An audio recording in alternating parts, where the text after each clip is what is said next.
Nagulat na lang si Roxanne nang minsang may tumangay sa kanya at dinala siya sa isang isla.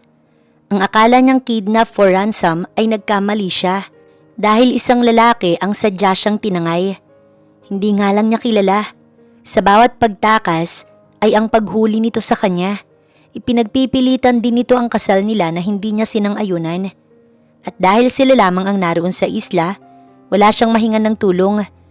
Tinatrato naman siya nito ng maayos pero iba sa tuwing siya'y tumatakas.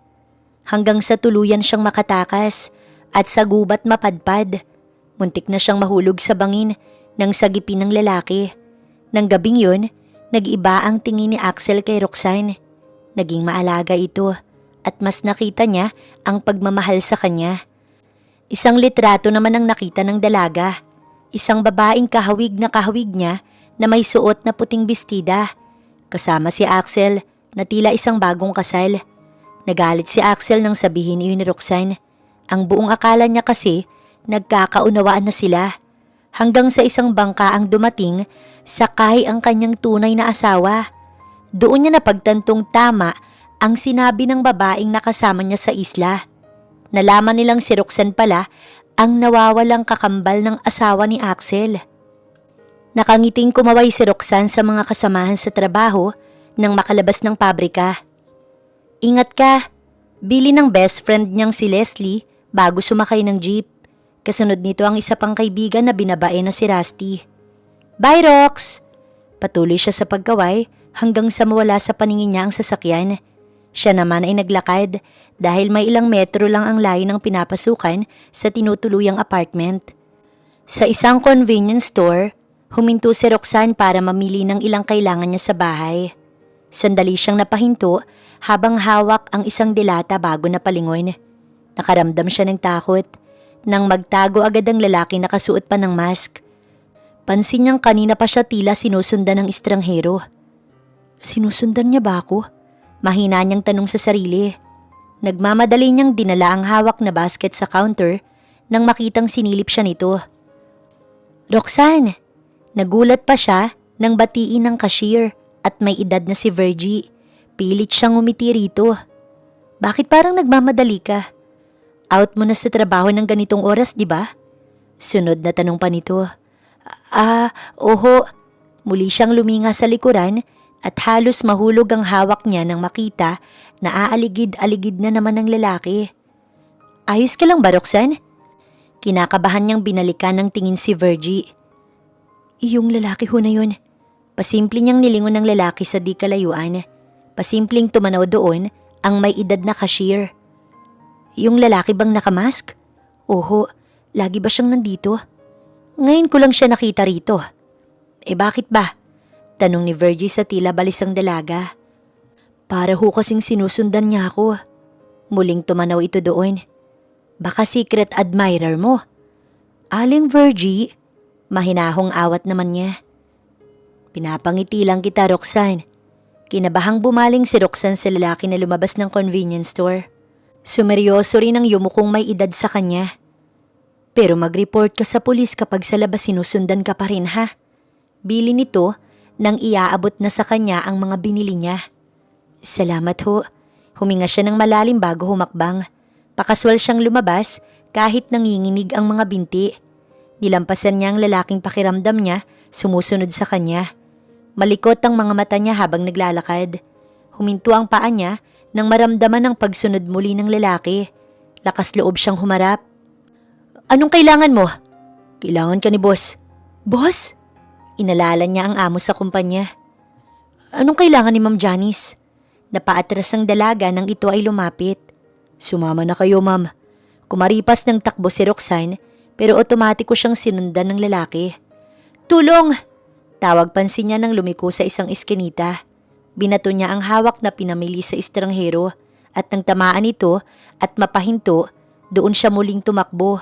Hingal na napapreno ang mga paa niya nang makita ang apat pang mga lalaki. Ma'am, sumama na kayo sa amin. Huwag niyo na kaming pahirapan. Sa pag-atras ay may tumama sa likod niya. Dahan-dahan siyang luminga. Naroon ang humahabol sa kanya at bago pa man siya makasigaw, tinakpan na nito ng panyo ang bibig niya. Boss, Nakuha na ho namin siya. Good, dalhin siya sa akin. Yun ang narinig niya bago tuluyang mawalan ng malay. Marahang nagmulat ng mga mata si Roxanne. Malakas na hangin ang sumalubong sa kanya. At nang marahang bumangon pa upo, napamulagat siya nang makita na nasa gitna siya ng dagat. Nakasakay sa isang tila, lumilipad sa bilis na deck boat. Takot niyang tinignan ng mga lalaking nasa harapan ng atensyon. Tulong! Malakas niyang sigaw, dahilan para lingunin siya ng mga ito. Tulungan niyo ako! Pilit siyang tumayo kahit halos madala ng hangin.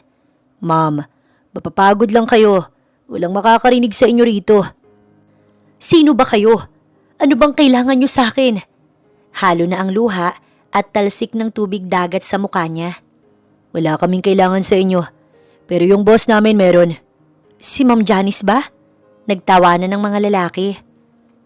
Tungkol ba to sa mga hindi natapos na trabaho? Deadline na ba? Ganito ba ang ginagawa niya sa mga empleyadong hindi nakakakota? Ma'am, hindi namin kilala ang sinasabi ninyo. Sino ngang boss? Gigil niyang sabi. Mahilo-hilo na siya dahil sa sinasakyan. Nagtawanan lang ulit ang mga ito. Pinagtitripan niyo ba ako? Hingal na hingal siya sa galit at sa lakas ng boses hanggang sa tuluyang huminto ang deck boat. Maputi at pinong buhangin ang kanyang nakita.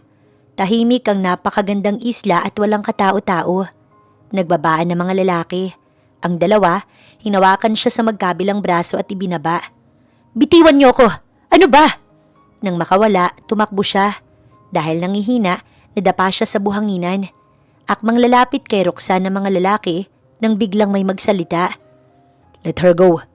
Kumurapang mga mata niya sa baritonong boses na iyon. Marahan siyang tumingala. Nakatayo sa tapat niya ang isang lalaking mestizo at matangkad. Binuga pa nito ang usok mula sa hawak na sigarilyo. Naupo siya sa buhanginan dahil sa takot at napaatras. Sino ka? Ngumisi ito na talagang nagpakilabot sa kanya. Seriously? You're asking me that? Lumawak ang ngiti nito ng humakbang. You should know the answer. Makahulog ang dagdag nito. Sinenyasan nito ang mga lalaki. Walang ingat na itinayo si Roxanne ng mga ito. Ano ba? Bitiwan niyo ko. Ano bang atraso ko sa inyo? Sino ba kayo? Sino ka ba? Singhal niya sa lalaki. Stop acting. Hindi bagay sa'yo. Mas lalo siyang naguluhan. Hindi ko alam ang sinasabi mo. Hindi nga kita kilala, sandali. Umare ko ang mga kilay ng lalaki. Kidnap for ransom ba to? Mahawa kayo, isa lang ako empleyado sa isang factory. Wala akong milyon na ipon at may hinuhulugan pa akong maliit na bahay. Kaya nagsasayang lang kayo ng pagod. Humina ang boses niya nang lumapit sa kanyang estranghero. Nagkatitigan sila. Mas nakita niya ang kagandahang lalaki nito pero tila may pagkadelikado ang anyo. Kinabig nito ang bewang niya. Nagdikit ang mga balat nila na tila ikinahinto ng paghinga niya.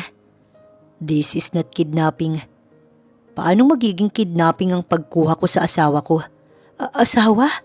Takang ulit niya. Hinablot nito ang braso niya pagkatapos ay hinila. Saan mo ko dadalhin? Buong lakas siya nitong dinala sa isang villa. Inigkas niya ang braso nang makapasok sa loob. Galit siyang humarap sa lalaki bago ito sinampal. Hindi kita asawa. Hindi pa ako nagpakasal sa kahit na sino. Nakangisi ito ng hawakan ng pisngi bago marahang humarap. Baliw ka. Hindi kita asawa. Stop pretending that you don't know me. Napaigtad siya sa lakas ng boses nito. Lumapit ito at hinagip na naman ang kanyang braso. Asawa mo ko sa ayaw at gusto mo. Lumuwag ang pagkakakapit nito sa braso niya ng huminga. Kitang-kita ni Roxanne ang pagtitimpi nito ng galit. Doon ka na muna sa kwarto. Itinuro nito ang isang silid sa di kalayuan ng maluwag na sala. Kahit ayaw niya, pilit niyang inihakbang ang mga paa. Pagbukas ng pinto, ay pagod siyang napaupo sa kama. Sino bang lalaking yun? Takot niyang tanong. Hinawakan niyang sariling ulo. Nawalan ba ako ng alaala? Paano kung ikinasal ng hindi ko alam? Agad siyang napalinga nang bumukas ang pinto. Naroon na naman ang lalaking sinasabing kanyang asawa. I'm sorry. Kumpara kanina, mababa ang tono nito. Napatitig siya sa estranghero. Maingat nitong kinuha ang braso niya bago sinipat ng tingin. I didn't mean to hurt you. Iniwas ni Roxanne ang mga braso. Pakawalan mo ko, hindi kita kilala. Matigas niyang wika. Nakita niyang nag-iigting ang panga ng lalaki. Tigilan mo na ang kakasabi niyan. Tumalikod na ito pero hindi pa rin humakbang. Get some rest at bumaba ka rin mamaya. Bilin pa nito bago tuluyang lumabas ng silid. Problemado siyang napayuko. Nag-aalalang tinignan ng mga braso. Kung tingin niya asawa niya ako, baka kung anong gawin niya sa akin. Mabilis na tumayo ang dalaga. Nagtungo sa bintana at pilit iyong inalog. Sinubukan ring ilusot ang sarili pero dahil bakal at hindi kasya, walang magawa kung hindi idikit doon ang ulo. Anong ginagawa mo? Otomatikong napalingon si Roxanne. Natigilan siya nang makitang nakangiti na ang natural na estranghero. Kung iniisip mong kakasya ka dyan, sinipat siya nito ng tingin mula ulo hanggang paa. Kailangan mong tupiin ang sarili mo. Pagkasabi nun, inihagis nito ang ilang paper bag sa ibabaw ng kama. Saan niyo ba ako dinala ha? We're here on my island. Isla mo? Yes. Ibig sabihin, that means tayo lang ang nandito. Ano? Kaya ako nagpaplano kang tumakas. Sinasabi ko na sa'yo, Mrs. Carrion. Nagsasayang ka lang ng oras. Carrion? Oo. Bakit hindi mo pa rin ba ginagamit ang apelyido ko? Pinakatitigan ni Roxanne ng lalaki. Narinig niya na ang apelyidong yun. Hindi nga lang niya maalala kung saan. Itinuon niya ang mga mata sa kama. Para sa iyo ang mga yan. You might want to freshen up para mahimasmasan ka. Tuluyan na itong lumabas ng kwarto. Naiwan naman siyang nag-iisip. Kung nasa isa nga silang isla, mahihirapan siyang makatakas. Kailangan niya makaisip ng ibang paraan bago nasulyapan ang mga paper bag sa kama. Nagtatrabaho siya? Opo, boss. Nakahalukip-kip si Axel habang kaharap ang ilang tauhan. Kasalukuyan silang nasa labas. Tanaw ang madilim na dagat. Galing po siya sa trabaho ng abangan namin. Maliit siyang napakunot noo. What happened to her boutiques? Mahina niyang tanong dahil alam niyang iyon ang hiniling na negosyo sa kanya ng asawa. Never mind. Your job is done. Pwede na kayong umalis. Muli siyang pumasok sa villa. Napahinto siya nang makita ang natigilan din na asawa. Ang sabi ko magpahinga ka. Nahihiyang sinalubong ni Roxanne ang mga mata ng estranghero nang lapitan siya nito. Napahawak pa siya sa suot-suot na mahabang bestida na galing sa binigay nito. What do you want? Nagugutom ako. Hirap niyang tugon. Nandito ang kusina. Nagpatiuna itong lumakad na marahan niyang sinundan. Lihim ang paggalaw ng mga mata niya. Sit down. Pinanood niya kung paano nito ihanda ang mga plato at pagkain. Nagulat pa siya ng bahagya nang magtagpo ang mga mata nila. Mupo ka na. Mahinahong ulit nito. Marahan ng kanyang pagtalima. Napatingin siya sa ipinatong nitong tinidor sa ibabaw ng mesa. Muli niya itong binalikan ng tingin. Tumalikod si Axel pero kusa ring napahinto. Sa pagharap niya, agad niyang pinigilan ng braso ng asawa. Nahulog nito ang hawak na tinidor. Bitiwan mo ko. Pilit na kumakawala si Roxanne. Hawak ng lalaki ang braso niya sa likuran. Ramdam niya ang hininga nito sa leeg niya habang walang espasyo ang layo sa kanya. Ang tigas ng ulo mo. Kaswal nitong sabi. Pilit siyang nagpumiglas. Ibinalik siya nito sa silya. Talagang kaya mong pagtangka ng asawa mo? Napakurap naman siya bago iniwasan ng mata ng estranghero. You're going to stab me in the back, really? Hindi ito makapaniwalang ipinatong ang mga palad sa mesa. Hindi naman yun ang gagawin ko. Ano pala? Muli niya itong binalikan ng tingin. Pakiusap, pakawalan mo na ako. Hindi ako ang asawang sinasabi mo. Natahimik ang lalaki bago dahan-dahang lumapit sa kanya. Takot niyang naiatras ang muka at napatitig sa mga mata nito. Ibibigay ko sa iyo ang panahon na harapin ang katotohanan, pero hindi ang pangalawang pagkakataon na lumayo ka. Napapikit si Roxanne nang padabog na ibaba nito ang tinidor sa mesa bago umalis. Napahinga na lang siya ng malalim. Ano nang gagawin ko ngayon? Kailangan ko makahanap ng paraan para makatakas sa baliw na lalaking to. Paikot-ikot si Roxanne sa kusina. Ilang oras nang wala sa bahay ang lalaking inaangkin siya bilang isang asawa. Nagbaling siya sa lababo bago tumaas ang tingin sa cabinet na nasa taas nun. Binuga ni Axel ang usok ng sigarilyo. Naroon siya nakaupo sa isa sa mga silya sa patio. Gigil siyang huminga nang maalala ang ginawa ng asawa. What's wrong with her? Kausap niya sa sarili. Muli siyang humithit ng sigarilyo nang tumindig. Napaubo si Roxanne nang makasalubong ang usok ng sigarilyo mula sa estranghero. Alangan ang naging ngiti niya rito. Nanginginig ang mga kamay niya nang sulyapan ng lalaki ang dala-dala niyang tray, laman ng isang baso. Dahan-dahan niyang inilapit iyon habang nakayuko. Sorry. Napakunot ang noo ni Axel. Huminga ng malalim si Roxanne at buong tapang na sinalubong ang mata ng kaharap. Pasensya ka na kanina. Diretsong wika niya. Nakita niyang natigilan ito bago umiwas ng tingin at naglinis ng lalamunan. Hindi kita dapat pinagtangka ang saktan. Heto, kinuha ang baso ng juice bago inabot. Nagtimpla ko ng maiinom. Binalikan siya nito ng tingin. Makahulugan iyon, kaya pilit siyang ngumiti. Huwag kang mag-alala, wala namang lason to. Inilapit niya iyon sa bibig nito. Napaiwas ito nang matapunan ng konti sa damit. Naku, sorry. Matuli na pinunasan ni Roxanne ang dibdib ni Axel hanggang sa aksidenteng magtagpo ang mga mata nila. Parang napaso siyang bumitaw dito. Bago muling natatarantang inilapit ang inumin. Sige na, inumin mo na. Walang lason yan, promise. Nakatitig si Axel sa asawa nang kunin ang baso. Itinapat niya iyon sa bibig. Abang na naman ito sa gagawin niya. Sa loob-loob naman ay kabado si Roxanne. Pinunasan ng kaharap ang labi bago ibinalik sa kanya ang baso. Bakit bigla kayatang bumait? Isang alangang ngiti ang ginawa niya sa halip na sumagot. Malamig na, pumasok na tayo sa loob. Nauna itong humakbang. Siya naman ay sumunod dito habang nakikiramdam. Nang makapasok sa villa, natigilan si Axel bago napahawak sa noo. Sinilip naman agad ito ni Roxanne. Ayos ka lang? Oo. Marahan ng paglakad nito na parang may iniinda. Susunod na lang ako. Kinakabahan niyang wika bago pa simpleng nagpunta sa kusina.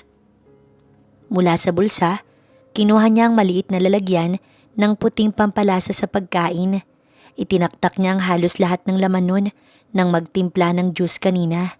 Sana lang talaga umepekto iyon ng husto sa estranghero. Nabitiwan ni Roxanne ang hawak nang marinig ang nabasag na kung anong bagay.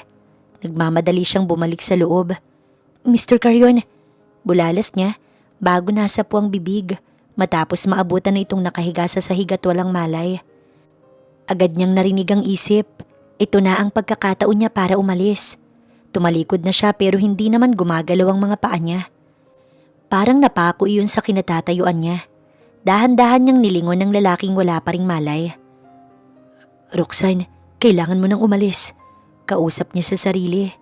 Nagmamadali siyang lumabas ng villa. Madilim na ang paligid at malakas na hangin ang sumalubong sa kanya. Hindi niya alam kung saan magbabaling. Kailangan kong makahanap ng bangka. Pilit niyang pinaganang isip kahit abot-abot ang takot. Tumakbo siya sa buhanginan. Nilapitan ang isang maliit na bangka. Pilit niya iyong itinulak pero napahinto rin siya nang maalala ang lalaking iniwan sa loob. Buhay pa kaya siya? Tinanaw ng dalaga ang madilim na dagat bago ang villa kung saan galing. Marahang nagmulat ng mga mata si Axel. Ramdam niya ang bigat ng ulo. Hawak-hawak niya iyon nang bumangon. Naroon siya sa salang walang kahit na sino. Rosette? Tawag niya habang hawak ang ulo ng marahang tumindig. Napaigik siya nang muling mapaupo sa malapit na sofa. Huwag ka na munang tumayo. Napatingin si Axel sa dumating. Naroon ang kanyang asawa. May daladalang palanggana ng tubig.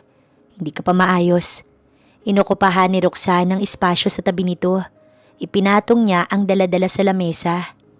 Akma niyang pupunasan ng lalaki ng bimpo nang pigilan nito. Naghinang ang mga mata nila. Anong nangyari? Napalunok siya sandali. Nawalan ka ng malay. Inalala ni Axel ang huling nangyari, pero mas lalong sumakit ang kanyang ulo. Gusto mo nang inumin? Napatingin siya sa hawak ng asawa na baso. Uminom ka na muna. Bakit hindi ka umalis? Natigilan naman si Roxanne. May pagkakataon ka nang umalis. Bakit hindi mo pa ginawa? Dahan-dahan niyang ibinaba ang hawak. Tama ito. Yun na nga ang hinihintay niyang pagkakataon para makatakas. Pero hindi niya magawang tuluyang umalis. Malinaw niyang narinig ang konsensya. Kapag may nangyaring masama sa lalaking ito, alam niyang dadalhin niya iyon ng habang buhay. Bakit hindi ka pa tumakas? Muli siyang napatingin sa seryosong lalaki. Sa ibang pagkakataon na lang ako. Kusa siyang natigilan nang masabi ang nasa isip. Umangat ang magkabilang kilay ni Axel. Ang ibig kong sabihin, bakit naman ako tatakas? Pilit niyang itinaas ang kamay bago magaan na pinunasan ng noo ng kaharap. Dahil yun ang gusto mo, ang umalis. Kahit may hindi maipaliwanag na kaba, ibinaba niya ang tingin sa mga mata nito. Tingin mo, sino walang puso ang iiwan ka sa kalagayan mo? Ang plano lang naman niya patulugin ito at hindi tuluyang mapahamak. Napatitig si Roxanne sa lalaki nang hawakan nito ang magkabila niyang braso. Sa paglapit nito, napaatras siya sa sulok ng sofa. Anong ginagawa mo? Well, I think, unti-unti mo nang natatanggap na ako ang asawa mo. Ngumisi si Axel habang inilalapit ang muka sa asawa. Napapikit siya nang idikit nito sa mukha niya ang basang bimpo bago matuli na tumayo. Maghahanda lang ako ng pagkain. Natatarantang pumasok sa kusina si Roxanne at seryosong nilingon kung saan iniwan ng estranghero. Kailangan ko lang kunin ang tiwala niya para mas madali ako makatakas dito nang hindi nakukonsensya. Yon ang nasa isip niya.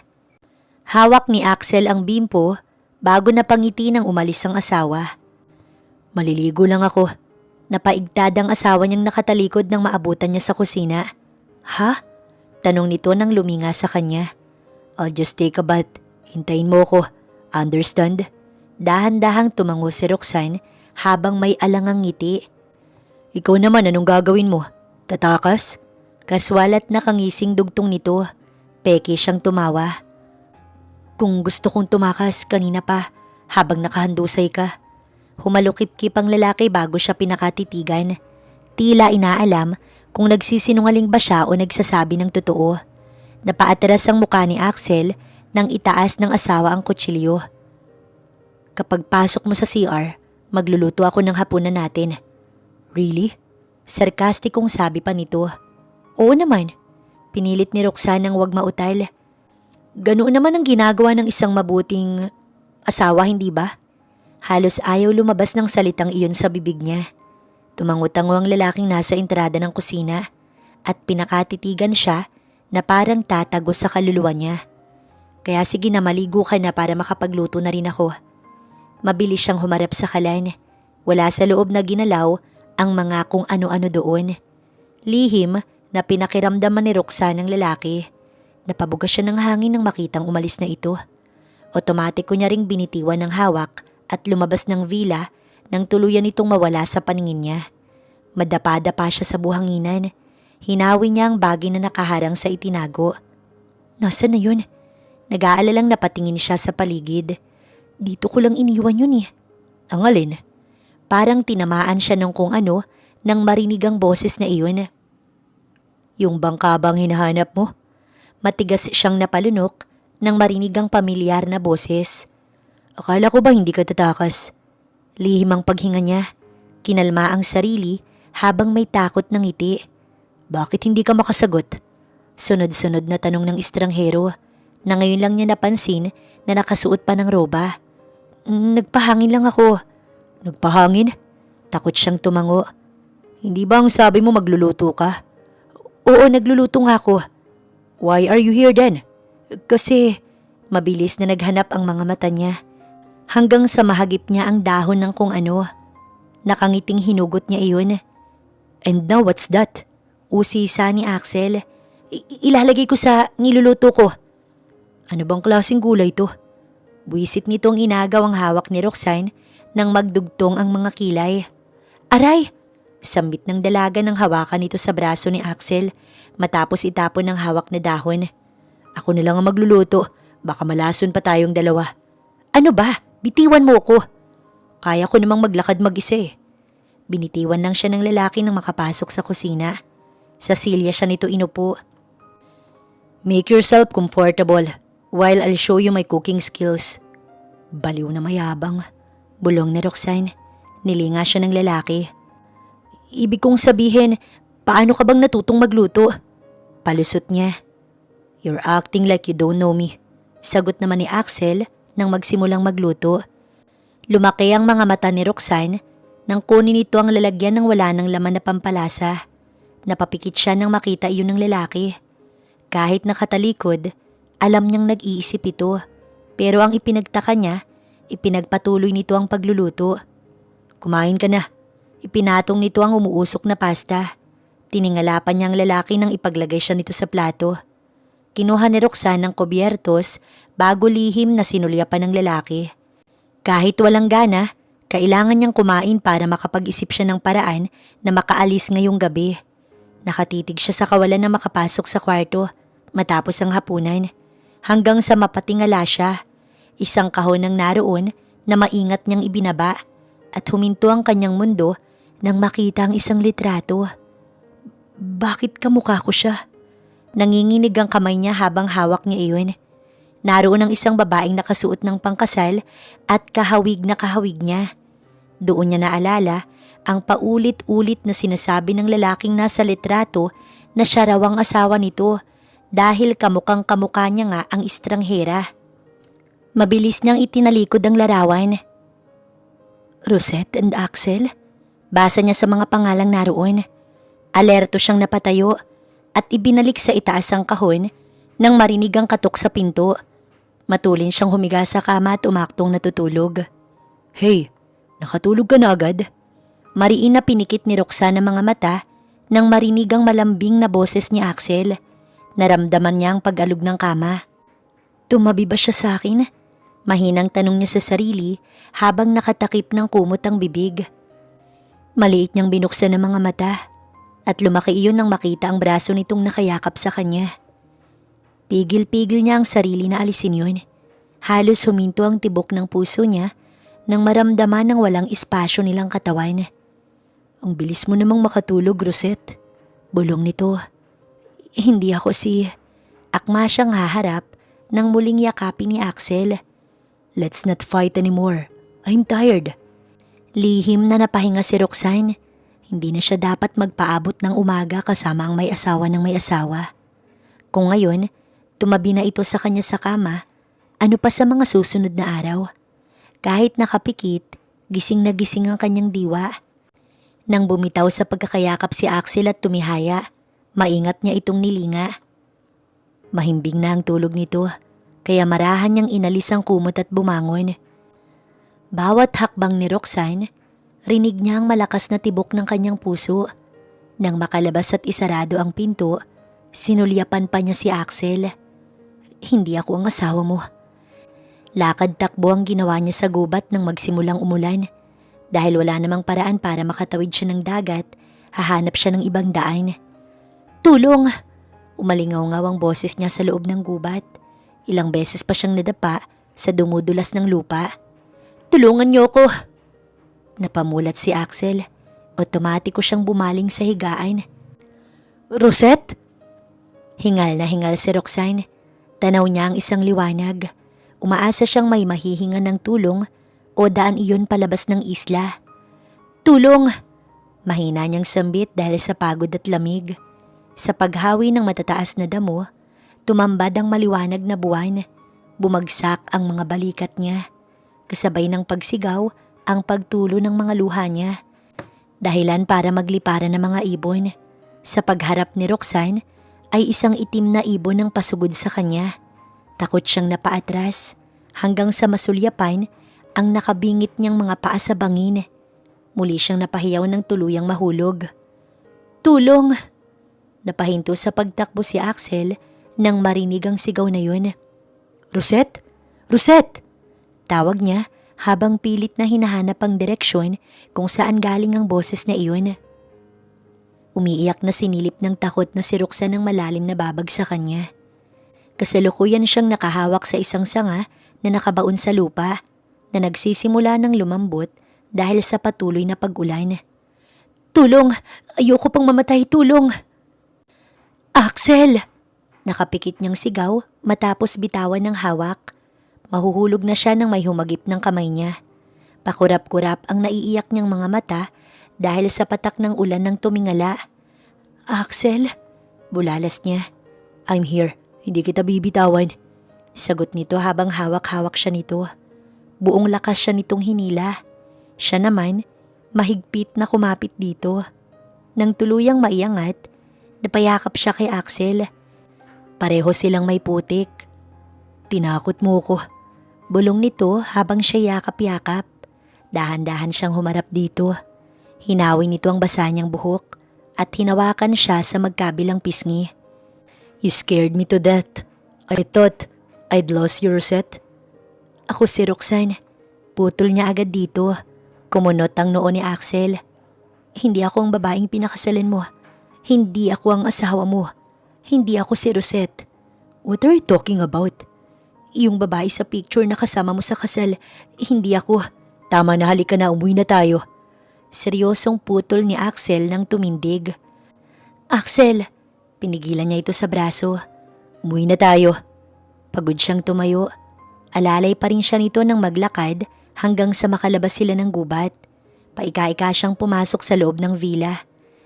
Dahan-dahan niya itong hinarap. Axel? Pumunta ka na sa kwarto para makapag-shower ka at makapagpahinga.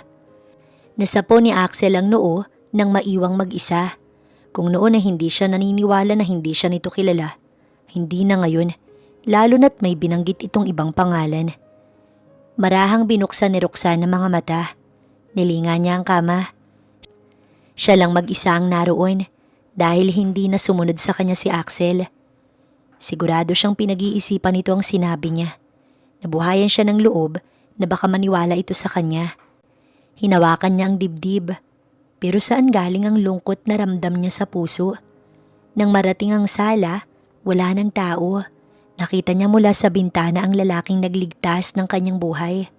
Sa paglingon nito, sandaling naghinang ang kanilang mga mata. Bumaling si Axel sa ibang banda at doon ibinuga ang usok mula sa sigarilyo. Axel, you said something last night. Is that true? Nakayuko si Roxanne. Humarap naman dito si Axel. Hindi ikaw si Rosette? You're telling me you're not my wife? Napakurap si Axel nang salubungin ng kaharap ang mga mata niya. Hindi ko kilala si Rosette. Hindi ko rin alam kung bakit kamukha ko siya. Ang alam ko lang ngayon, hindi ako nagpakasal sa kahit na sino. At lalong hindi kita asawa. Nagtagisan ng panga ni Axel. Axel? Magkapanood silang lumingon sa dagat nang marinig ang paghinto ng isang maliit na yate. Axel! Napakunot noo si Roxanne nang makita ang palapit na babaeng kamukhang kamukha niya. Ang kaibahan lang ay posturang-postura ito at maganda ang suot na damit. Axel! Napaatras siya nang yakapin nito ang lalaking kasama. I've been looking for you. Bakit ba nandito ka sa isla? Humarap si Rosette sa tulalang si Axel na dahan-dahang lumingon sa babae.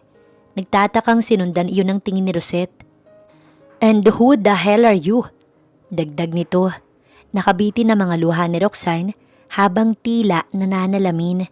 May kung anong damdamin sa loob niya habang nakatingin sa estranghera. Binuksan niya ang bibig pero walang lumalabas mula roon. At bakit kamukhang kamukha kita? Dagdag ng babae. Hindi ko rin alam. Sagot niya habang hindi inaalis ang mga mata rito.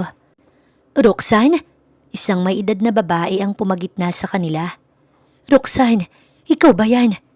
Napakunot noo siya. Roxanne, anak. Awang ang labi niya sa narinig. Anak, ang tagal kitang hinanap. Nang yakapin siya ng ginang, otomatikong tumulo ang kanyang luha. Hindi naman naaalis ni Axel ang tingin sa babaeng napagkamalan niyang asawa. Hinawakan ni Lucia ang kamay ni Roxanne habang nakasakay sa yate pa uwi. Patawarin mo ko't iniwan kita noon sa lola mo. Kailangan magpagamot ng kakambal mo na si Rosette, kaya dinala ko siya sa Maynila. Nang balikan kita sa probinsya, wala na kayo ng lola Fe mo. Nilingan ng naiiyak na si Roxanne ang nawalay na ina. Bukod sa ilang litratong naiwan nito noon, tandang-tanda ito ng kanyang puso. Lumipat ho kami ng Laguna ni Lola Fe. Ang kaso ho, wala na si Lola noong nakaraang taon pa. Kaya lumuwas ako sa Maynila para magtrabaho. Galit ka ba sa akin? Umiling siya habang may luha. Hindi ho ako tinuruan ni Lola na magtanim ng sama ng loob. Lalo na sa inyo na nanay ko. Maraming salamat anak. Niyakap siya ng ina. Bago nahagip ng tingin ang nanonood na si Axel. Nagtagpo ang mga mata nila pero agad siyang umiwas. Ang kakambal naman niya ang nasulyapan niyang nakatitig sa kanya. Ngumiti siya ng maliit dito. Nang makababa sa yate, nanatili siyang hawak sa kamay ng ina. Sumama ka na sa amin ng kakambal mo. Napatingin siya sa kakambal at sa asawa nito. Nang umabrisyete si Rosette doon, iniwas niyang otomatiko ang mga mata. Anak, sige na. Matanda na rin ako. Ayoko nang mangulila sa'yo. Dagdag ni Lucia. Maliit siyang tumango. Gusto niya ring makasama ang ina. Sa tagal na hindi niya ito nakasama. Aayusin ko lang ho ang mga gamit ko. Tiningala ni Rosette si Axel. Mauna na kayo ni Mama. Kakausapin ko lang ang kakambal ko. It was my fault. Awat agad ni Axel sa mahinang boses. Ngumisi ang asawa. I thought she was you. Mama? Tawag nito sa ina. Lumapit naman si Lucia. Sasama raw sa atin ang kakambal mo. I want to talk to my twin. Seryosong tugon ni Rosette. Tumango naman si Lucia. Tinanaw ni Rosette ang ina at si Axel na paalis. Hanggang sa lapitan siya ng kakambal. Rosette, masaya ako na makilala ka. Did something happen between you and my husband? Diretsong tanong nito. Kumurap ang mga mata niya. Ilang araw kayo sa isla. May nangyari ba? Hindi ko yun hahayaang mangyari. Ilang beses kong sinabing hindi ako ikaw. Good. Napagkamalan ka lang niyang ako dahil magkahawig tayo. Pero kung hindi, I bet kung tingnan ka niya. Hinagod siya nito ng tingin mula ulo hanggang paa. It's disappointing na napagkamala ni Axel na ako ikaw. Napangiti sa inis si Roxanne. Tama, sang-ayon naman niya. Kahit magkamukha tayo, malaki ang pagkakaiba nating dalawa. What did you say? Masaya ako makilala na sa wakas ang kakambal ko. Sana ganun ka rin. Nakangiti niyang sabi bago umalis. Nang lumampas siya sa kakambal, pigil niya ang luha. Sandali pa siyang napahinto nang magkasalubong sila ni Axel. Nagkatitigan sila nito bago siya na ang unang humakbang. Dapat nakinig ako sa iyo. Hindi niya naituloy ang paglalakad. Dahan-dahang nilinga ni Axel ang kakambal ng asawa. I'm sorry, Roxanne. Ngayong alam mo na ang totoo. Hindi ako ang asawa mo. Sagot ni Roxanne nang humarap. Nang titigan niya ang mga mata nito, hindi pa rin nagbago kung papaano siya nito tingnan. May kakaiba pa rin doon na hindi niya maipaliwanag. Pinutol agad ni Axel ang pakikipagtitigan sa kakambal ng asawa. Napatingin siya kay Rosette nang umabrisyete ito sa kanya. Let's go? Tinanaw niya si Roxanne na sumakay na sa taxi. Isang malalim na hininga ang lihim niyang pinakawalan. May kung anong bigat sa loob niya. Bakit nadismaya siya na hindi si Rosette si Roxanne? Bakit nanghihinayang siya na hindi ito ang kanyang asawa? Tiningala ni Roxanne ang isang malaking bahay nang makababa ng taxi. Anak! Napangiti siya nang yakapin ng ina. Salamat naman at dumating ka. Gusto ko ho kasi kayong makasama. Ako rin anak. Muli silang nagyakap. Nawala ang ngiti niya nang makita si Axel. Napatingin naman doon si Lucia. Si Axel, hindi ba kilala mo na siya? Napagkamalan kanyang kakambal ng kapatid mo. Kaya noong umalis si Rosette, ikaw ang nakuha niya para dalhin sa isla. Sinalubong niya ang tingin ng asawa ng kakambal nang ito ay lumapit. Magkakasama ho pala kayo sa isang bahay? Tanong niya sa ina nang putuli ng pakikipagtitigan kay Axel. Ang buong akala niya may sariling bahay ang ina, kaya pumayag siyang ito ay makasama. Oo, mabait kasi ang asawa ng kapatid mo. Hinayaan niya ako manatili sa bahay nila. Ngumiti pa si Lucia kay Axel. Kung ganoon, ayos lang hubang nandito ko? Of course! Sabay silang nagbaling mag-ina kay Axel na otomatikong sumagot. Bawi nito na naging malikot ang mga mata. You're Rosette's twin, and that makes you family to me. Nako, sandali. May liluto nga pala ako sa kusina. Sumunod ka na lang, anak. Nagmamadaling nagtungo sa loob si Lucia. Naiwan silang dalawa. Hanggang sa mapatuon ang atensyon ni Axel sa dala niyang travel bag. Lumapit ito at kinuha iyon pero hindi niya binitawan. Nagkatitigan sila. Ako nang magdadala. Kaya ko na. Binawi ni Roxanne ang bag pero hindi nito iyon binitiwan. Ako na sabi. It was just a bag. Hindi natin to kailangang pag-awayan. Hinila iyon ng mahina ni Axel. What's happening here? Nakahalukip-kip na tanong ni Rosette nang sila ay makita. Anak, kumain ka ng kumain. Asikasong-asikaso ni Lucia ang anak. Salamat ho. Nahihiya sa pagkain si Roxanne habang magkakaharap sila sa isang mesa para sa pananghalian. Sinulyapan niya ang kakambal na abala sa paggamit ng cellphone. Napaubo siya ng sunod-sunod nang mahuling nakatingin sa kanya si Axel. O anak, ayos ka lang? Heto ang tubig. Alertong inabot ni Axel ang baso ng tubig sa kanya. Huminto naman sa ginagawa si Rosette at nakataas ang kilay na sinulyapan ng asawa. Kunwaring hindi niya nakita ang basong abot-abot ni Axel na marahan itong ibinaba. Ayos lang ako, mama. Nginitian niya ang ina. Siya nga pala, anak. Pumayag ng kakambal mo na gamitin mo ang guest room. Tiningnan ni Roxanne ang kakambal. Salamat, Rosette. Nakita niya ang pasimpleng pag-ismid nito. Nakikita naman niyang naging dahilan ng mahabang taon nilang pagkakalayo para hindi sila maging malapit sa isa't isa. Masasabi niya rin na kahit halos iisa sila ng muka, kitang-kita ang pagkakaiba, dahilan para mahirapan silang magkasundo, lalo na't hindi naging maganda ang una nilang pagkikita. I had to do it for mama. Rosette, anak, huwag ka namang ganyang magsalita. Mahinahong pakiusap ng ina. Ayos lang ho, ma. Mas gusto ko ho na nagpapakatotoo ang kakambal ko kaysa sa nagkukunwari siya ng pagtrato sa akin. Kalmadong sabi naman ni Roxanne. I like what you said too.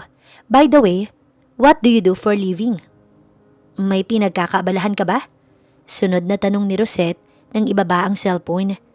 Nagtatrabaho ako sa isang pabrika ng damit. Ngumisi si Rosette. I get it. You're just an ordinary employee. Rosette, saway naman ng seryosong si Axel. What? Kaswal na tanong nito. Magkakambal kami at narinig niyo ang sinabi niya. Gusto niyang magpakatotoo ako. That's exactly what I'm doing. Nakipagtitigan nito sa kakambal hanggang sa magsalita si Axel. Gusto ko siyang kunin. Napalinga ang mag-iina rito. What jobs make you feel comfortable? Tumaas ang kilay ni Rosette. Salamat pero mahal ko ang trabaho ko. Nakapasok ako doon ng sariling sikap at masaya ako kung nasan ako.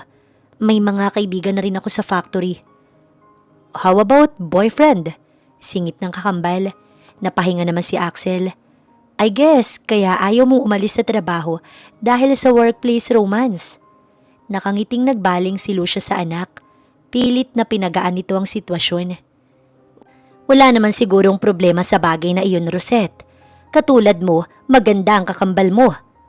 Salamat ho, mama, pero wala ho akong nobyo. Sagot ni Roxanne. You never had one? Tanong ng kakambal. Tumango naman siya. Mas gusto kong magtrabaho kaysa pagtuunan ng ganung bagay. You're workaholic, saad ni Rosette. Medyo, sagot naman niya.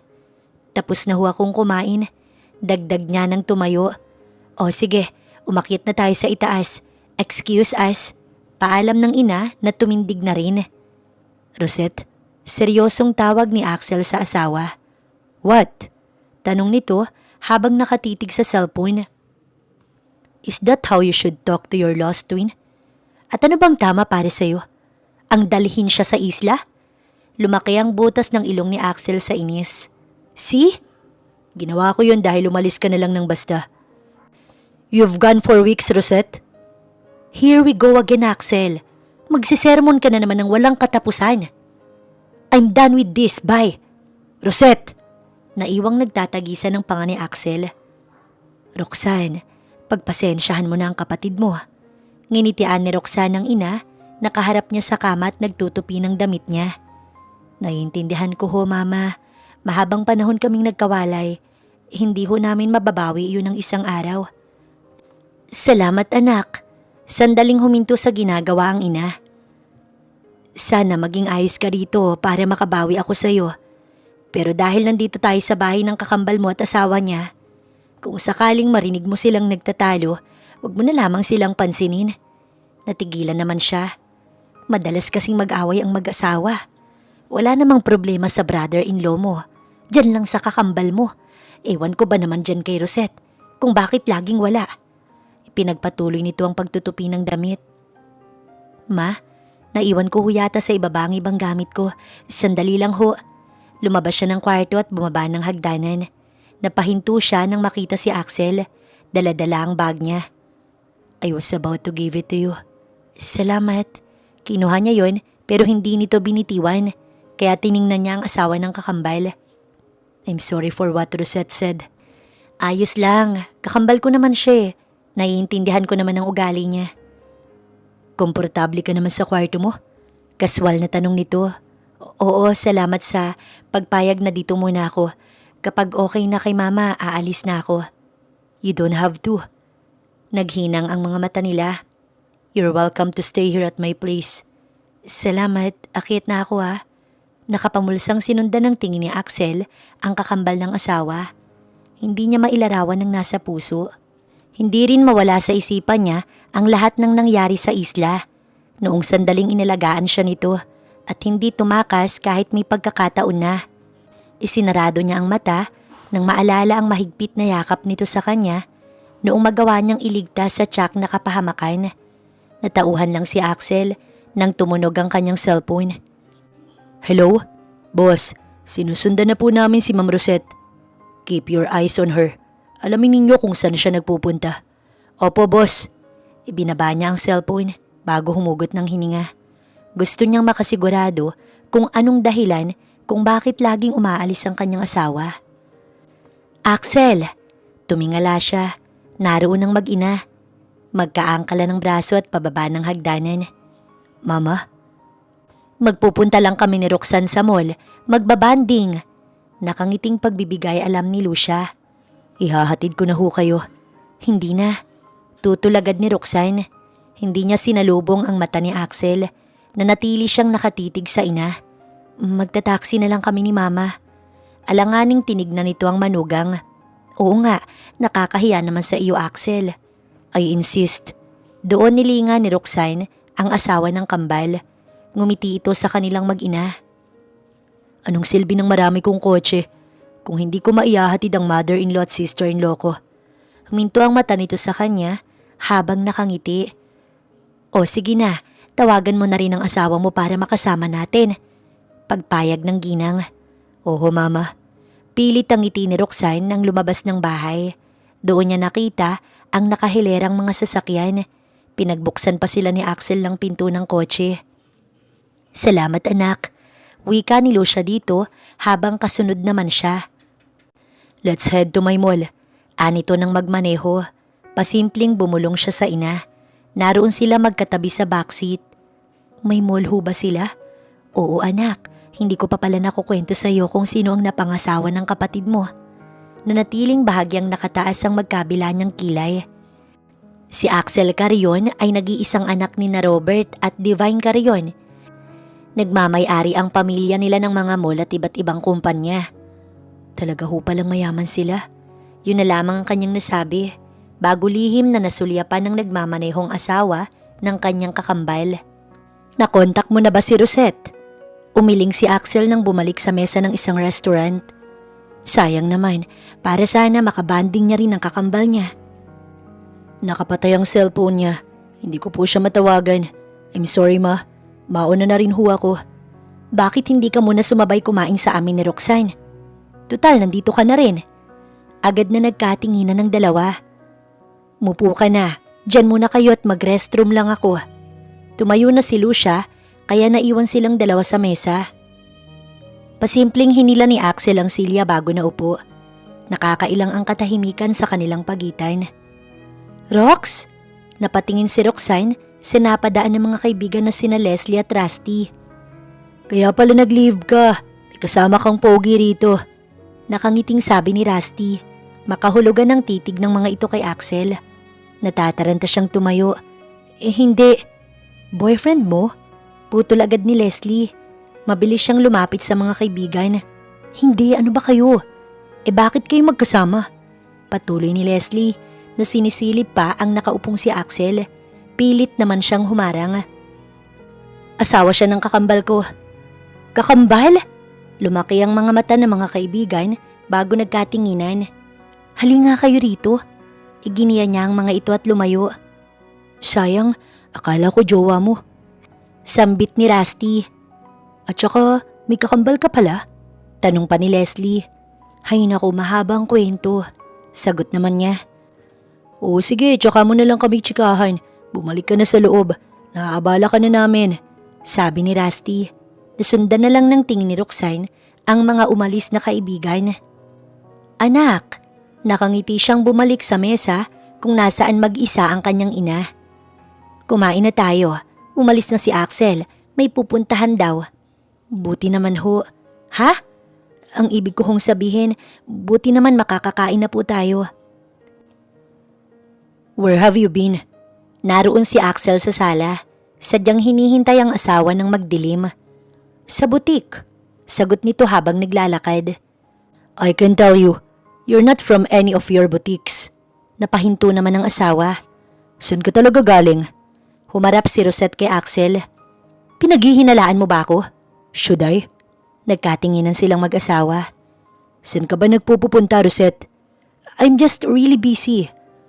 Or are you seeing someone else? Kitang-kita ni Axel ang pagkabigla sa mga mata ng asawa. Seryoso siyang humarap dito. Are you? Teka nga, sino ba sa atin ang nagdala ng ibang babae sa isla? Alam mong hindi yun ang problema. Enough, okay? Pagod ako. Mariin na napapikit si Axel nang umalis si Rosette. Katulad lang iyon ang paulit-ulit nitong pag-iwas sa tuwing nasusukol niya. Hindi dalawin ng antok si Roxanne. Dahil na rin siguro sa pagkakaiba ng kwarto niya sa inuupahang apartment. Mula sa lawak nito at napakalambot na kama. Hindi naman niya maikakaila na ang rangya ng silid kung nasaan siya. Marahan siyang bumangon at tinanaw ang swimming pool mula sa bintana. Lumabas siya at nagpa siyang magtungo roon para magpahangin. Hindi pa man siya nakakalapit, nakita niyang nakalutang sa tubig. Dinapuan siya ng takot nang lumapit doon. Ayos ka lang? Nang mapadpad sa gilid ng swimming pool, doon niya lang nakita kung sino yun. Axel? Axel! Tulong! Takot niyang sigaw. At dahil masyadong malayo ang pool sa loob ng bahay, siguradong walang makakarinig sa kanya. Huminga siya ng malalim bago walang pagdadalawang isip na tumalon. Pilit niya itong nilapitan at hinila sa damit para madala sa tabi. Agad namang nagmulat ang nawalan ng balanse na si Axel. Axel, tulong! Sa paglingon ni Roxanne, natigilan si Axel nang makita ang takot at luha nito. Maingat niyang kinuha ang kamay nito pagkatapos ay lumapit sa nag-aalalang dalaga. I'm fine. I'm just floating around. Bakit hindi ka magising? Kanina pa ako sumisigaw. Doon lang naramdaman ni Roxanne ang lamig bago nahagip ng tingin ng bote ng alak sa gilid ng pool. Tiningnan niya si Axel bago tumalikod at sa pag-akyat, dumulas ang kamay niya kaya agad siyang lumubog. Naramdaman niya ang pagkabig sa kanyang bewang. Sa pagmulat at pag-angat, nakita niyang seryosong si Axel. Tumalon ka rito pero hindi ka marunong lumangoy. Paano kung ikaw naman ang napahamak? Niligtas mo rin naman ako, di ba? Napatitig si Axel sa kanya. Inilagay mo rin sa panganib ang buhay mo doon sa bangin. Niligtas mo ko, kaya bayad na ako sa'yo. Dugtong ni Roxanne. But I didn't tell you to do it. Asawa ka ng kakambal ko. Kumisap ang mata ni Axel. Hindi ko hahayaang mamatay ang asawa niya. What the hell are you guys doing? Sabay silang napatingala. Naroon ang galit na si Rosette. Walang yaka, Roxanne. Bahay lang ang binigay ko sa'yo, hindi ang asawa ko. Rosette! Sigaw ni Axel nang tumalon ito sa tubig at sunggaban ng kakambal. Wala akong ginagawang masama, sagot ni Roxanne. Walang ginagawa? Huwag mo nga akong itulad sa'yo. You're stupid! Stop it! Pagitna ni Axel sa dalawa. Hinawakan ng kakambal ang buhok niya at inilublob siya sa tubig. Rosette! Patuloy na awat ng asawa nito. Kinapaka pa ni Roxanne ang kamay ni Rosette. Yun ang kinapitan niya para makaahon. Habol hininga siya ng magpaliwanag. Wala kaming ginagawang masama. Ang akala ko nalulunod siya. Malakas siyang sinampal nito na kanyang ikinatigil. And you think I'm that stupid to believe you? Hindi pa man tayo matagal na nagkakasama. Alam kong ilusyonada ka. Dinala ka ni Axel sa isla dahil akala niya ako ikaw. Yun naman pala, alam mo, bakit ka nagagalit sa akin? Natahimik naman si Rosette. Hindi ako ang asawa niya, kaya bakit ka ba galit na galit? Because you're flirting with my husband. Tingin mo hindi ko alam? Akmang susugod na naman ito nang pumagitna si Axel. I said enough, Rosette. Stop accusing us. You're a liar. Napapikit si Axel nang malakas na hampasin ng asawa ang tubig na tumalsik sa mukha niya. You really think you can fool me, Axel? I saw how you look at her. You've never looked at me that way. Kaya ano bang nangyari sa inyo sa isla? Walang nangyari sa amin sa isla, Rosette. Kalmadong sagot ni Axel. Wala? Gigil nitong tanong. Why do I sense a connection between you and my twin? Are you having an affair? Sinulya pa ni Axel si Roxanne na nasa likuran niya. Bago muling binalikan ng tingin ang nagtanong na asawa. Dahil ba yun ang gawain mo? I'm the one who should be asking you that question, Rosette. Bakit sa akin mo tinuturo ang matagal mo nang ginagawa? Tila biglang natauhan ng asawa. Sino bang nagloko sa ating dalawa? Doon parang binuhusan ng malamig na tubig si Rosette. Ang matapang na anyo napalitan ng pagkabigla. Tingin mo hindi ko alam ang pinagagagawa mo? He's your colleague. Sa kanya ka sumama noong umalis ka. At hanggang ngayon, kayo pa ring dalawa. Hindi yan totoo. Mahinang katwiran ni Rosette. I'm not like you. Full of just suspicion. I have a proof. At ipapakita ko yun sa'yo. No! Sinasabi mo lang to dahil nahuli ko kayong dalawa ng kakambal ko. Pinigilan niya si Rosette sa braso. She's not like you. Wala siyang ginagawang masama. Pero gusto mo siya. Natigilan si Axel. Right?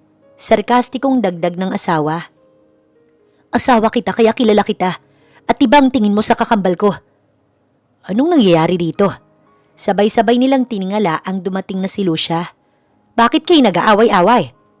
Yang magaling ninyong anak. Nahuli kong nakikipagharutan sa asawa ko. Sa mismong pamamahay ko. Seryosong itinuon ng ginang ang tingin kay Roxanne. Hindi ho totoo yun. Nanginginig sa lamig siyang umahon sa pool para lapitan ng ina. Hinawakan niya ito sa kamay.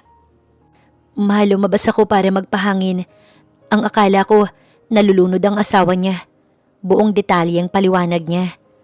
Sa loob na tayo mag-usap, Roxanne. Iginiya siya ng ina papasok ng bahay. Mas mabuting umalis na lang ho ako rito. Anak! Garalgal na boses nito. Napahinto si Roxanne sa paglalagay ng damit sa bag. Naiiyak siyang lumapit sa ina na nakaupo sa kama. Magkikita pa naman ho tayo. Pwede niyo akong puntahan sa apartment ko. O kaya kung gusto niyo, sumama kayo sa akin. Ngumiti ito ng malungkot. Hindi ko pwedeng iwan ang kakambal mo. Alam mong mas kailangan niya ako. Mahigpit nitong hinawakan ng kamay niya habang may luha. Nakikita kong mas malakas ka at mas marunong umunawa, Roxanne. Naiintindihan ko, Mama. Alam ko bago ka pa man dumating, may problema na silang mag-asawa. Hindi kita pinagdududahan. Alam ko na may problema silang mag-asawa noon pa man. Hindi ko magagawang pagtaksila ng kakambal ko. Nire-respeto ko siya gaya ng pagrespeto ko sa inyo. Alam ko, anak, wala kang dapat ipaliwanag. Nagyakap silang mag-ina. Bit-bit ni Roxanne ang mga bag nang bumaba ng hagdan. Bumagal ang hakbang niya nang makitang nasa ibaba si Axel. Roxanne, dire-diretso siya sa paglalakad. Huminto lang siya nang pigilan nito ang bag niyang hawak. Mag-usap tayo. Huwag mong sasaktan ng kakambal ko. Putol niya nang humarap. Mag-asawa kayo. Dapat inaayos ninyo ang problema. Wala na kaming aayusin. Lumampas ang tingin niya. Nagbago na ang lahat. Nag-ulap ang mga mata niya nang maringga ng lungkot at pagod sa himig ni Axel. Noon pa man sira na kami. I tried to fix our marriage. Pero hindi ako ang dahilan kung bakit hindi yun maayos. And I'm planning to file for an annulment. Tapos, walang emosyon niyang sabi. Huminga ng malalim si Axel bago lumapit sa kanya. Napahinto ito nang agad siyang umatras. Walang mangyayari kahit makipaghiwalay ka. Naiintindihan ko, kapatid mo siya. Hindi ko lang siya kapatid. Kakambal ko siya.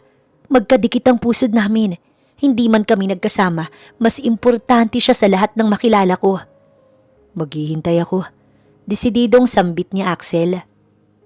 Pigil ang luha ni Roxanne nang mapatitig dito. You know exactly what I'm talking about. Alam kong may dahilan bakit tayo aksidenteng nagkasama sa isla. Tumalikod na si Roxanne nang tuluyang tumulo ang kanyang luha. Alam niyang sa pusong naroon ito, pero hindi tama dahil asawa ito ng kanyang kakambal. Kahit na may problema ang mga ito, hindi niya magagawang samantalahin ang pagkakataon. Napatungo si Axel nang tuluyang lumabas ng bahay ang babaeng maling panahon niyang nakilala. Mama? Nakangiting lumabas si Roxanne ng maliit na gate ng kanyang bahay. Inalalayan niyang lumabas ng taxi ang ina. Ito na ang bago mong bahay? Oho, nakangiti siyang bumaling sa bahay na kanyang nabili. Hinulog-hulugan ko ito noon. Ngayon nabayaran ko na ng buo. Proud na proud ako sa iyo, anak. Pinagmasdan niya ang nakangiting ina. 2 taon na ang mabilis na lumipas. Matapos umalis sa bahay ng mga karyon, ay mas lalo siyang nagsipag sa trabaho hanggang sa tuluyan siyang mapromote at matapos ang hinuhulog-hulugang simpleng bahay. Pwede na ba ako rito? Napatingin si Roxanne kay Lucia nang makapasok sila sa loob at maupo ito sa silyang nasa kusina. Ano hong ibig niyong sabihin? Inilagay niya ang baso ng tubig sa tapat nito. Anald na ang kakambal mo at si Axel. Kumurap ang mga mata niya. 2 taon na palang nakalipas nang huli niyang makita ang kakambal at ang lalaking pilit niyang kinalimutan. Naupo siya sa tabi ng kanyang ina. Nagkaroon sila ng payapang paghihiwalay at hindi pinabayaan ni Axel ang kakambal mo. Ibinigay niya ang dapat ay para sa kanya. Hindi mo ba tatanungin kung bakit sila nagdesisyong maghiwalay? Sinalubong niya ang mga mata ng kanyang ina. Patawarin niyo ho ako kung ako ang naging dahilan ng pagkasira ng buhay ng kakambal ko. Inabot ni Lucia ang kamay ni Roxanne. Wala kang dapat ihingi ng tawad. Ginawa mo ang nararapat. Lumayo ka kahit ang kapalit muling mawalay sa nanay na hindi mo nakasama ng matagal. Nanggigilid ang mga luha niyang pinagmasdan ang naiiyak na ina. Aaminin niyang naging mahirap ang nagdaan ng mga taon. Nahirapan siyang bumalik muli sa pagiging mag-isa matapos matagpuan ang kanyang pamilya. Hindi mo kasalanan ang nangyari sa kanila. Pareho nilang desisyon ng bagay na iyon, anak. Tapos na ang yugto ng buhay nila na yon. Malungkot siyang tumango. Ikaw ba, bakit wala kang pinapakilala sa akin? Pilit pinasigla ng ina ang boses. Napangiti siya ng maliit ng magpunas ng luha. O, kilala ko na. Mama, hinihintay mo ba siya? Umiling naman siya. Ang gusto ko lang ho ngayon, masiguradong ayos si Rosette. Hindi man kami naging malapit na dalawa, gusto ko pa rin na mapunta siya sa mabuting kalagayan. Hinaplos nito ang buhok niya. Alam kong wala kang kasing buti, anak. Dasal ko pa rin na sana maging maayos kayong magkapatid. At higit sa lahat, makapiling mo na ang taong makakasama mo sa bahay na to. Niyakap siya ng ina kasabay ng pagtulo ng kanyang luha. Good morning, Ma'am Roxanne. Bati ng mga kasama niya sa trabaho. Nakangiti siya ng okupahan ng silya. Sumungaw si Leslie sa kanyang mesa. Alam mo na ba ang balita? Sinimulan niyang magtipa-tipa sa keyboard ng kaharap na desktop computer. Ngayon lang lumabas. Anald na pala si Rosette at Axel? Nabiti ng daliri niya sa ginagawa. Ano ba latest sa kakambal mo? Tanong naman ni Rusty. Bakit daw ba niya hiniwalayan ng pogi at billionaire mong brother-in-law? Sunod na tanong ng binabae. Seryosong tiningnan ni Roxanne ng mga kaibigan. Natahimik naman ang mga ito. Sorry, bawi ng dalawa. Hindi kami maayos ng kakambal ko hanggang ngayon. At hindi rin tama na pag-usapan natin ang buhay nila. Kakambal ko pa rin siya kaya poprotektahan ko siya. Pasensya ka na. Ito kasi ang daldal. Paninisi ni Rusty kay Leslie. Napatingin silang lahat kay Jasper. Tumayo ito sa tapat ng kanyang mesa at humarap sa mga katrabaho. Huwag niyo na ngang i-hot seat itong si Ma'am Roxanne niyo. Nagtama ang mga mata nila. Nginitian siya nito. Gabi na nang lumabas si Roxanne sa factory. Hagod-hagod ang buhok niya hanggang sa mapako ang paa niya nang makita kung sino ang naghihintay. Kasabay ng paghangin ay ang pagtaas ng kamay ng lalaking 2 taon niyang hindi nakita. Hi, bati ni Axel. Pinanood niya ang paglapit nito. Long time, Roxanne.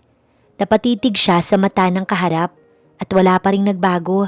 Naroon pa rin ang kinang nun. Kinang napilit niyang hindi pinansin noon. Sinilip niya Axel ang mukha niya habang alangang nakangiti. Umatras siya ng kaunti. Anong ginagawa mo rito? Sa wakas, nagawa niyang makapagsalita. I came here to see you. Rox! Natigilan si Axel sa sigaw na yon. Lumapit ang tumatakbong lalaki bago tumabi sa dalaga. Sabay na tayo? Hinihingal na tanong nito. Napatingin si Roxanne kay Axel. Oo, sige halika na. Nasulya pa nito ang kamay niyang umabrisyete sa katrabaho. Otomatiko niyang iginiyang maglakad si Jasper kahit na akmang may sasabihin pa si Axel. Kala ko ba, hindi kayo nag-uusap ng kakambal mo. Bakit nandito ang brother-in-law mo? Rox? Ha? Wala sa loob siyang huminto sa paglalakad nang ito'y balingan. Bakit ka pinuntahan ng brother-in-law mo? Hindi ko alam, mauna na ako. Paalam niya nang bumilis ang paglalakad. Naiwan namang nagtataka si Jasper. Ibinaba ni Roxanne ang baso ng tubig nang makauwi sa bahay. Nakauwi na siya pero ang nasa isip niya ay ang naiwan sa factory kung saan nakita niya si Axel. Ipinilig niya ang ulo. Tama na Roxanne.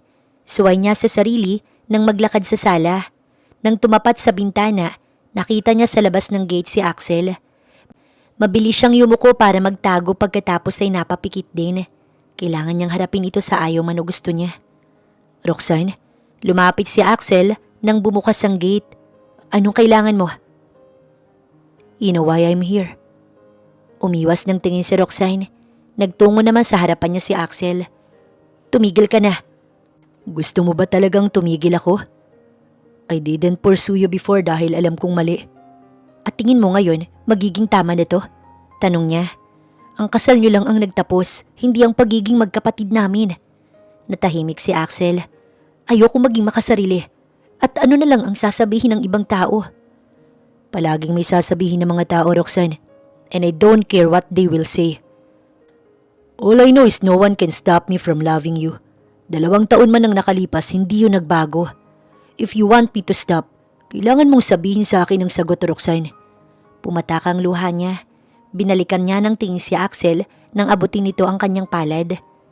Nangako kong hihintayin kita. And I'm still here, waiting. Hinawakan nito ang kabila niyang pisngi. Do you want me to? O, nakalimutan mo na ako.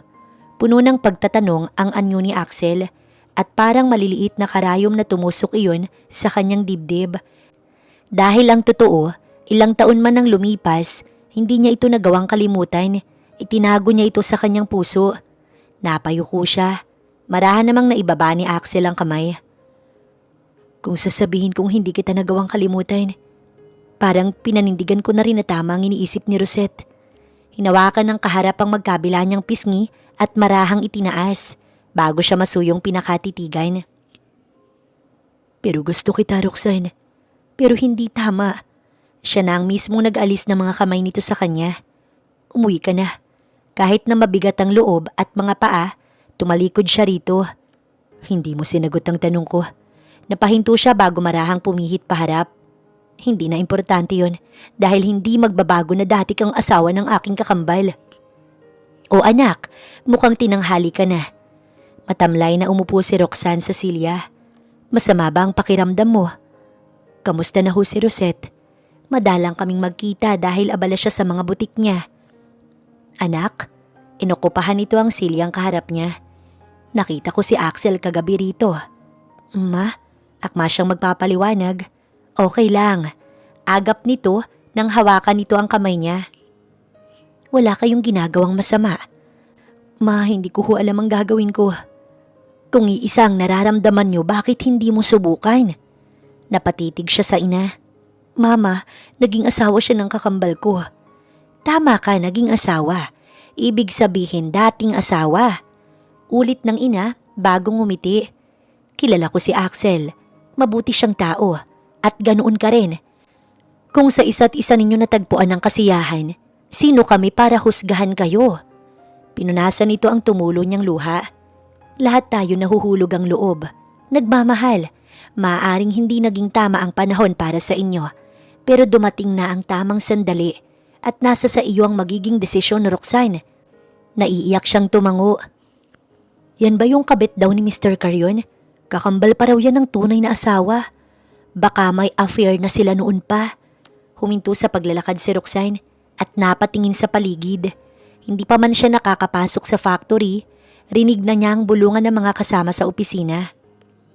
Totoo ba yung chismis, Roxanne? Tiningnan niya ang kasamahang babae na humarang sa kanya sa daan. Itinaas nito ang cellphone at doon niya nakita ang picture nila ni Axel sa labas ng kanyang gate. Ikaw ang mistress ni Mr. Carrion? Kumabit ka sa asawa ng kakambal mo? Dahil ba magkamukha kayo, pwede mo nang kunin ang sa kanya? Hindi totoo yan. Nanginginig niyang awat. Anong hindi? Ito ang ebidensya. Hinawi niya ang cellphone kaya sinugod siya ng sabunot ng babae. Ito ang dapat sa mga katulad mong kirida. Pinagtulungan siya ng mga kasamahan. Bitiwan niyo siya! Natigilan naman ng mga ito at otomatikong lumayo sa kanya. Nang lumingon, naroon ang kanyang kakambal.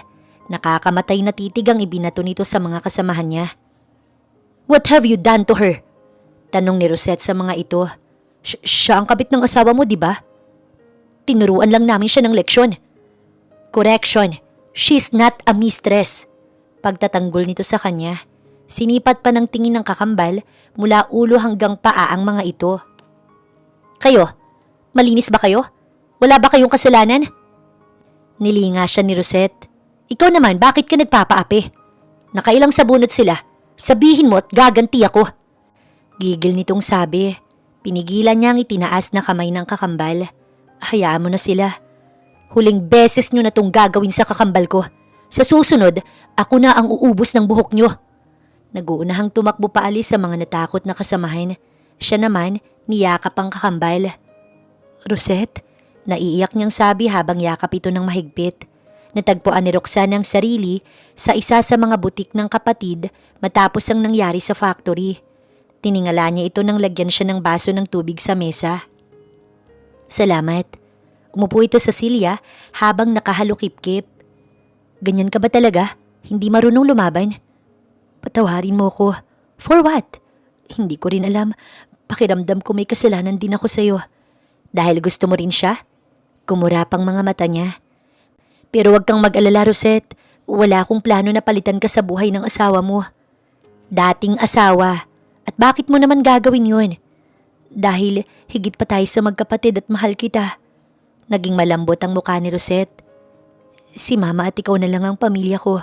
Hindi ko kayo ipagpapalit sa kahit na sino. We were never in love. Napatingin siya sa seryosong kakambal.